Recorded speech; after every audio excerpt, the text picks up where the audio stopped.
Olá, meus queridos amigos, companheiros de jornada em nosso canal do YouTube.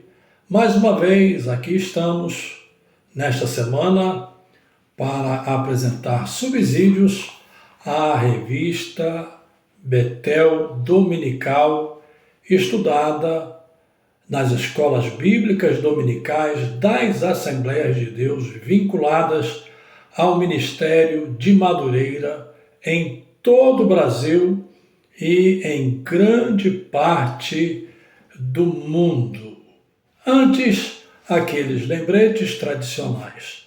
Aos que ainda não são inscritos, inscrevam-se em nosso canal e não se esqueçam de ativar o sininho para receberem as notificações todas as vezes em que novos vídeos forem disponibilizados. Um outro pedido é que cada um daqueles que me acompanham curta o nosso vídeo para que a soma das curtidas permita que os conteúdos que apresentamos possam ser também apresentados e alcançar outros segmentos desta plataforma. Faço também um terceiro pedido. Na medida do possível, comente. Os seus comentários permitem uma interação e um feedback sobre como o nosso conteúdo está sendo recebido. E por último, aquele pedido tradicional.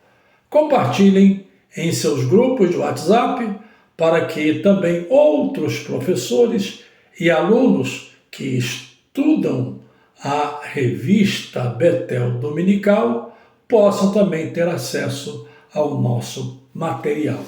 Feitas essas considerações preliminares, os subsídios desta semana referem-se à lição de número 10, que será estudada neste domingo, 7 de dezembro de 2025. Lição de número 10, que tem por tema Pedro, Deus transforma impulsos em missão.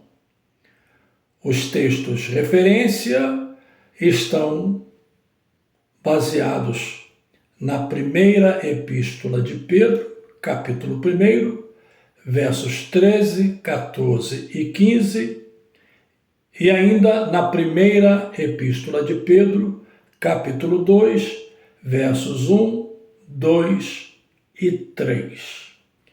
Não farei nenhuma exposição sobre os textos bíblicos, seria até interessante, e nem também irei aludir ao comentário muito bem produzido, muito bem escrito pelo pastor Valdir de Oliveira, quem comenta as lições deste último trimestre de 2025 e já estamos chegando no final do trimestre. Estamos no mês de dezembro, é a lição de número 10, portanto, faltam somente 3 lições para a conclusão do trimestre final de 2025.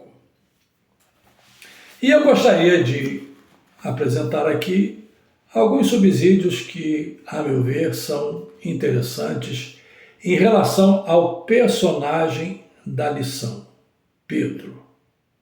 Sua origem é a Galileia, é a cidade de Betsaida.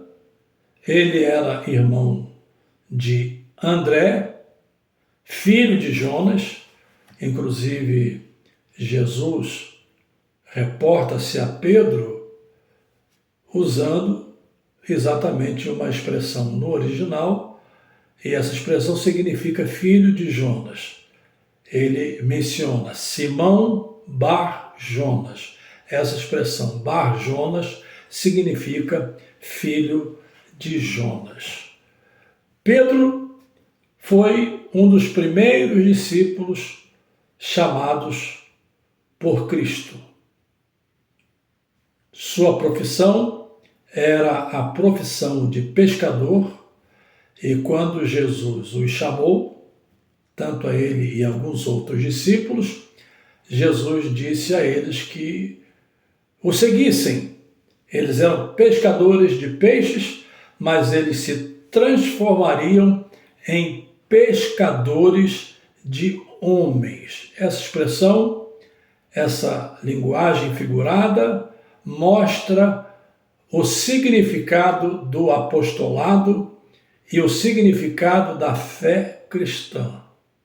A igreja foi estabelecida com a finalidade de atrair homens a Cristo, para que eles sejam tirados do mar tempestuoso desta vida e venham abrigar-se na Igreja de Cristo, alcançados pelo poder do Evangelho, alcançados pela rede das boas novas, trazidas pelo reino de Deus, anunciado pelo próprio Senhor.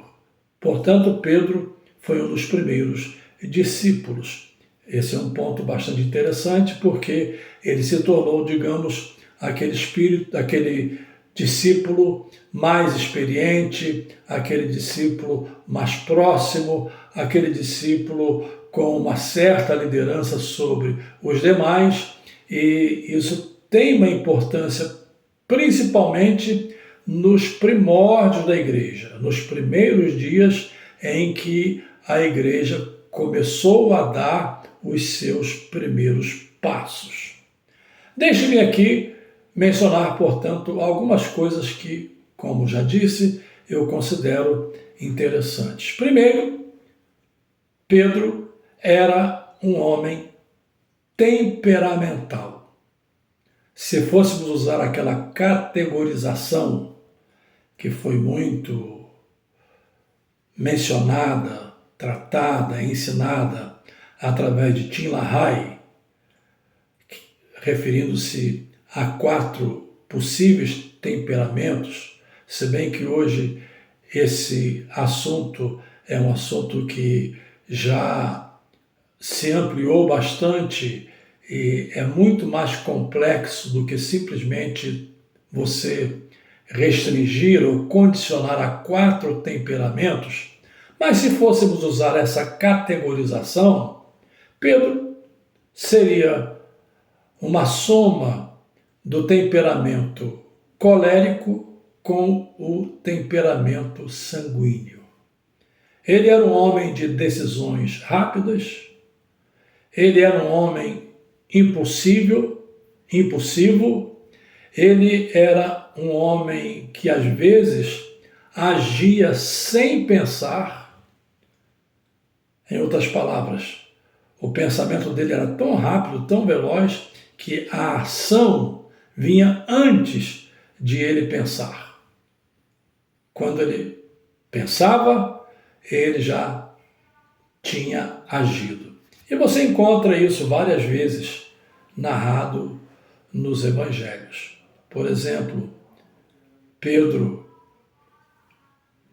quando Jesus se dispõe a lavar os pés dos discípulos, e eu não estou pondo aqui necessariamente numa ordem cronológica, eu vou citar os episódios sem citá-los necessariamente numa ordem cronológica. Pedro, quando Jesus trata do assunto de lavar os pés dos seus discípulos, e Pedro se nega a que Jesus faça isso, porque ele achou que seria um ato, digamos, humilhante para o mestre. Mas Pedro ouviu a repreensão de Jesus, que lhe disse: se não me permitires, tu não tens parte comigo, dizendo isso numa linguagem de paráfrase. E Pedro, então, impulsivamente disse: olha, então eu quero tomar um banho da cabeça aos pés.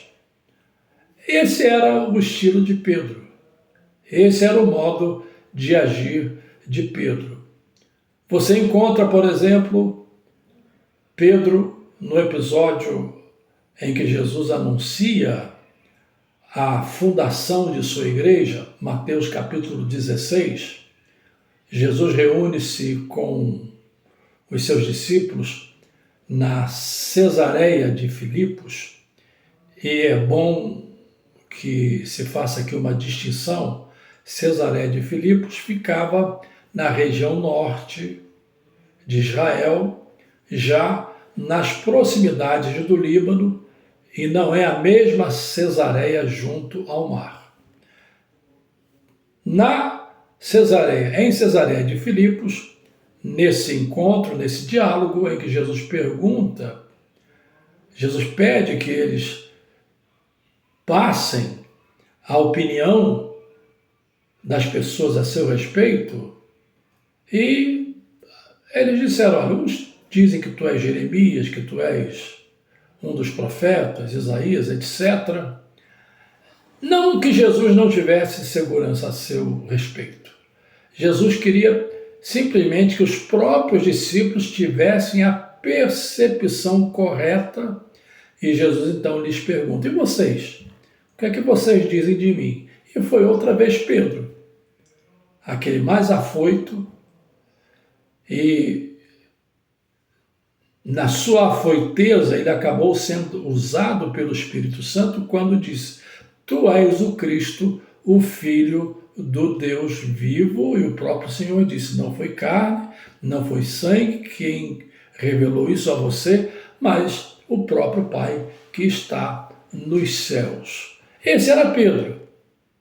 Logo depois, no mesmo ambiente, na mesma situação, quando Pedro diz que Jesus de forma nenhuma deveria seguir para o Calvário, Jesus chama Pedro de Satanás, dizendo diretamente, de forma assertiva: para trás de mim, Satanás. Então esse era o Pedro que, de maneira impulsiva, saía de um extremo, ia para outro extremo, e você vê esse Pedro, durante o ministério de Cristo, agindo dessa forma várias vezes. Outra ocasião, por exemplo, foi na semana que antecedeu a crucificação, quando Jesus estava no Getsêmani, e Pedro, na hora em que Jesus foi preso, Pedro lança a mão da sua espada, corta a orelha de Malco, que era servo do sumo sacerdote, e Jesus o repreendeu por isso, porque Jesus tinha de cumprir com a missão pela qual fora enviado, a encarnação, a humanização. Jesus cura a orelha de Malco, e na minha suposição, aí entramos no terreno da especulação, mas é uma especulação válida, eu não creio que Malco tenha ficado sem orelha. Eu creio que Jesus pegou a orelha e colocou a orelha no lugar. Essa é a minha percepção, embora a Bíblia não registre de forma explícita, mas diz que Jesus curou a orelha de Malco. Aí temos Pedro, nesse episódio, agindo nessas posições impulsivas e extremas. E uma das mais significativas é quando ele diz a Jesus: olha, não vou negar de forma nenhuma. E Jesus então disse para ele: antes que o galo cante, 3 vezes me negarás. Não vou aqui discutir se havia galo em Jerusalém, se era uma trombeta. Eu acho essa discussão muito inócua, muito inútil, porque nós passamos a tratar daquilo que é periférico e esquecemos de tratar daquilo que é central. E o que é central é o fato de que Pedro negaria Jesus, e foi exatamente o que aconteceu. Por 3 vezes Pedro negou a Jesus e depois, quando ele ouviu o galo cantar, ele caiu em si, chorou amargamente, se arrependeu e pôde com isso perceber mais uma vez o significado da presença de Cristo entre os homens, o significado da sua morte, e embora com a morte de Cristo ele tenha dito aos seus discípulos, na sua impulsividade, aliás, aos discípulos de Cristo, aos seus companheiros, na sua impulsividade, ele tenha dito: eu vou voltar à pesca. Não quero mais ficar preocupado com isso, porque havia uma certa frustração. Essa frustração aparece naqueles 2 discípulos que desceram para Emaús. E os discípulos, de maneira geral, estavam frustrados, porque a expectativa, por incrível que pareça, ainda era uma expectativa de um reino físico, embora Jesus, durante os 3 anos de seu ministério, tenha sido muito assertivo e muito claro acerca do propósito de sua humanização. Mas você pode perceber isso lá em Atos, que registra o 40º dia de Jesus entre os homens depois da ressurreição, quando ele ascendeu aos céus. E nesse dia, a pergunta dos discípulos foi essa. Isso depois dos 40 dias em que Jesus ressuscitara: quando é que tu vais restaurar o reino a Israel? Então a morte de Cristo naquele momento foi frustrante para Pedro, e Pedro, na frustração, ele decidiu que deveria retornar à Galileia para pescar. E você vai perceber nas narrativas do Evangelho que um dos encontros de Jesus com os discípulos foi na Galileia, quando eles estavam pescando. E Jesus apareceu à beira da praia, foi um dos encontros. Mas voltemos a Pedro, para fazer aqui uma rápida exposição. Voltemos a Pedro. Quando Jesus ressuscita dentre os mortos, a quem Jesus aparece? Jesus aparece às mulheres. E é Maria a quem ele aparece, naquela história vibrante dos evangelhos, e ele então disse a ela que fosse dizer aos discípulos para onde ele iria, aonde Jesus os encontraria. E quando os discípulos tomam conhecimento disso, 2 discípulos se dirigem ao sepulcro: Pedro e João. Pedro o experiente, Pedro o impulsivo, João já com aquele outro tipo de personalidade mais pacífica, personalidade mais contemplativa, digamos que ele fosse fleumático, para usar essa categorização. E ambos seguem, e primeiro quem corre até o túmulo, até a sepultura, é João. Mas João não entra. Quem entra é Pedro, o impulsivo, aquele que vivia às vezes nos extremos, mas por causa da sua experiência ele entra, e depois João entra com ele e aí verifica que de fato o túmulo estava vazio. Vamos encontrar então Jesus com os discípulos lá no cenáculo, depois de Jesus encontrar-se com os discípulos que desciam para Emaús. Lucas capítulo 24, Jesus então aparece a todos os discípulos, menos Judas, por óbvio. Jesus aparece lá no cenáculo, inclusive faz menção do Antigo Testamento, citando aquelas 3 classificações principais da Bíblia hebraica, não é? Lei, profetas e escritos, assegurando que o Antigo Testamento dava testemunho a seu respeito. E aí nós temos, depois dos 40 dias da ressurreição, temos então o dia de Pentecostes, no 50º dia, quando o Espírito Santo desce sobre os discípulos e você encontra quem? Pedro. Não vamos reportar ao episódio de João em que Jesus faz um confronto direto a Pedro, porque isso está reportado no comentário. Então, vamos diretamente para o dia de Pentecostes. Quem é que se levanta para falar em nome dos discípulos? Pedro. Pedro se levanta para falar em nome dos discípulos.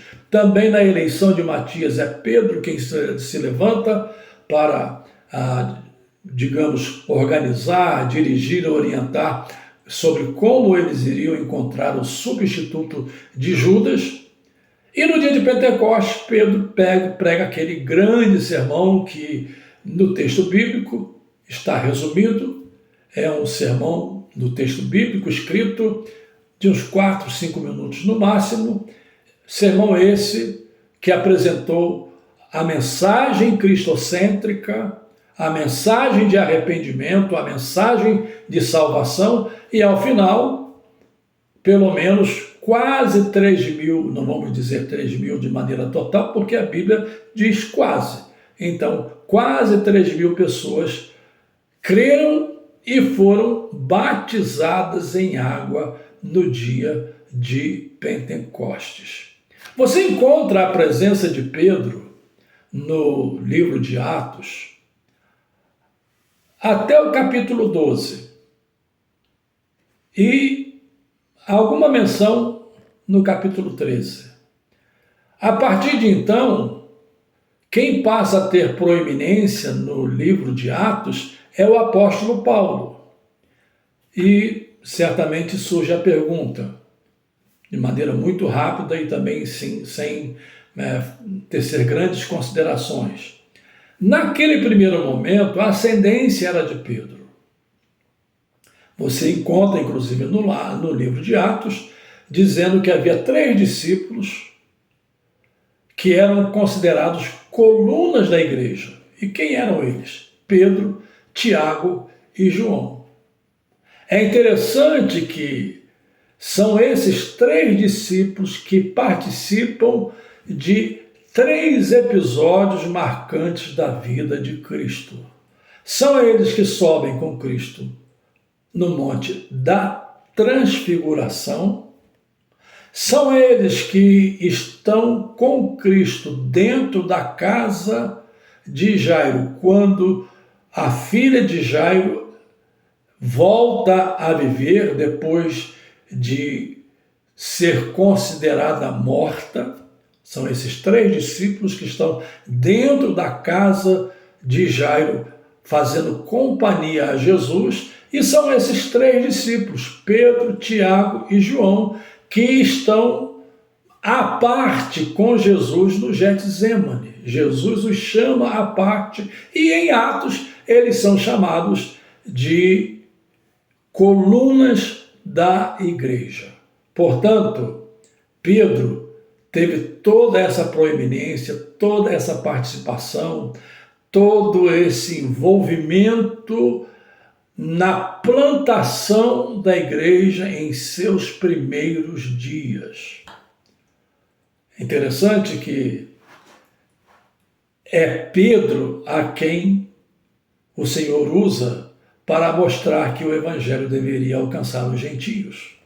No episódio de Cornélio, nós vamos estudar esse episódio na próxima lição, é a lição de número 11, Cornélio, um coração pronto para ouvir e servir a Deus, pois é a Pedro a quem Deus usa.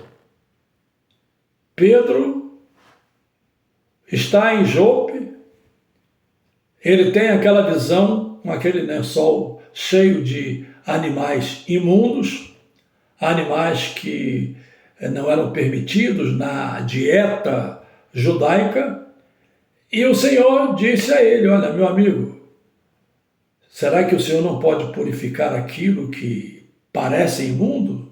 E logo depois, então, chegou a comitiva enviada por Cornélio. Deus preparou o coração de Pedro para aquele momento. Então, Pedro vai à casa de Cornélio, prega o evangelho a Cornélio e a sua família. Eles creem no poder do evangelho, são batizados em água e são também batizados no Espírito Santo, de tal maneira que no concílio de Jerusalém, Pedro se levanta para fazer a defesa, dizendo: como é que eu poderia negar a água a eles, se eles foram também como nós, ou seja, da mesma forma, no mesmo formato, no mesmo padrão, como nós, eles foram batizados no Espírito Santo. Então Deus usa Pedro para mostrar a ele a universalidade do Evangelho. Não é da salvação, é do Evangelho, é a pregação que deveria ser universal. Deus usa a Pedro.